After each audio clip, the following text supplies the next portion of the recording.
کیوں لیتے ہیں؟ جو یہ میں نے ابھی آپ کے سامنے پڑھ دی ہے، یہ سب جناب ابوبکر نے کیا کیا، جناب عمر نے کیا کیا.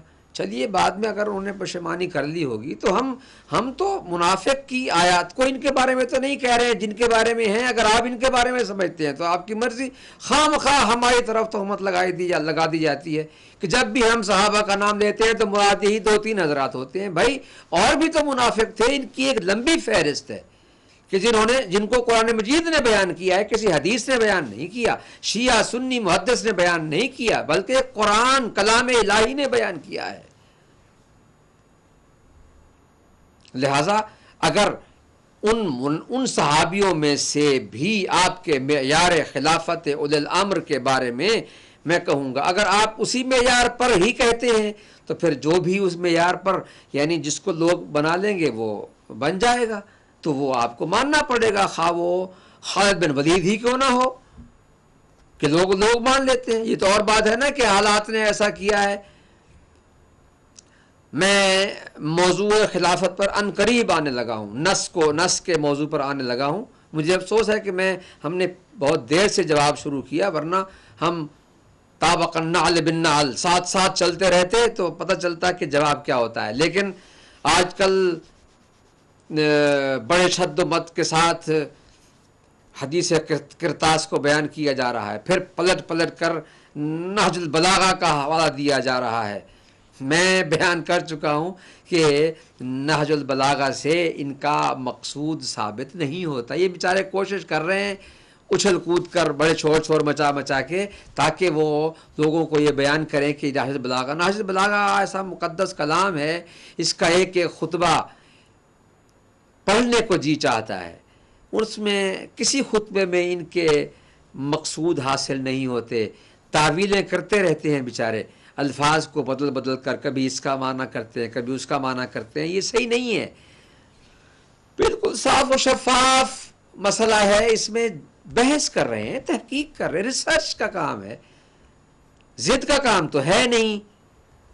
ضد کرنے کا کیا فائدہ ہے؟ خواہ آپ یہ ثابت کرنے کی کوشش کریں کہ مولا علی نے پہلے دن بیعت کر لی تھی، آج کے بعد تو یقیناً آپ یہ بھی نہیں کہیں گے، ورنہ آپ کو اپنی صحیح بخاری کو غلط بخاری کہنا پڑے گا، جو کہ میں نہیں کہنا چاہتا ہوں. اللہ کرے صحیح ہو.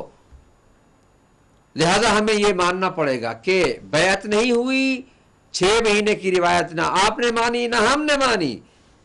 پہلے دن کی روایت کو جناب ابوبکر نے تسلیم نہیں فرمایا تو اس کا مطلب یہ ہے کہ بیعت ہوئی نہیں ہے.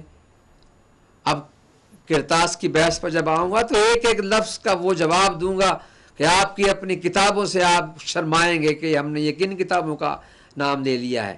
جیسا کہ آج میں نے صحیح بخاری پیش کر کے آپ کو شرما دیا ہوگا کہ یہ بخاری کو آپ آئندہ اس کی روایتیں نہ پڑھا کریں اپنے حق میں، یا اس روایت کا جواب دیں کہ جناب ابوبکر نے کیوں فرمایا ذکر تخلفہ عن البیعۃ، یا پھر ہماری بات کو تسلیم کر لیں تاکہ مل کر اسلام کا پرچم سر بلند کریں. چھوٹی چھوٹی ضد پر اپنے آپ کو مسلمانوں میں تفرقہ کا موجب نہ بنیں، فکری دہشت گردی نہ پھیلائیں. وَاعْتَصِمُوا بِحَبْلِ اللَّهِ جَمِيعًا وَلَا تَفَرَّقُوا، ایک ہی رسی کو مضبوطی سے تھام لیں. ہمارا یہ بیان حق اور حقیقت کے اظہار کے لیے ہے، خدا نخواستہ کسی کو کم دکھانے جھٹلانے کے لیے نہیں ہے، بلکہ حق کو بیان کرنے کے لیے کہ حق ہے کیا. جس دن آپ نے بھی اپنے بزرگوں کی بات مان لی، جو انہوں نے لکھا ہے جناب ابوبکر نے فرمایا ہے کہ انہوں نے میری بیعت نہیں کی تھی، اس دن ہم دونوں بھائی بن کر اسلام کی باتیں کریں گے، اور انشاءاللہ اسی طرح سے ہم کفر و شرک و نفاق کے مقابلے میں اکٹھے ہوں گے،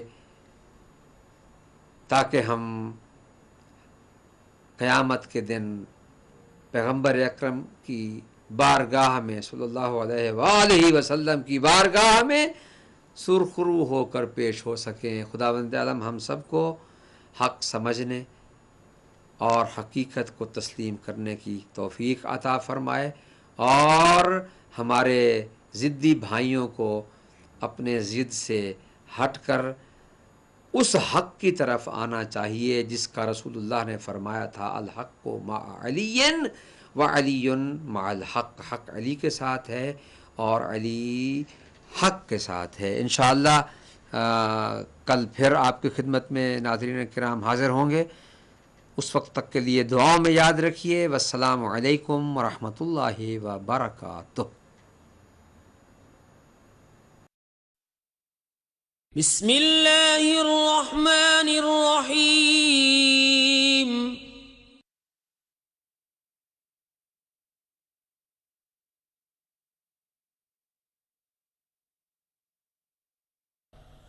قل هو اللہ احد اللہ الصمد لم یلد ولم یولد ولم یکن له کفوا احد۔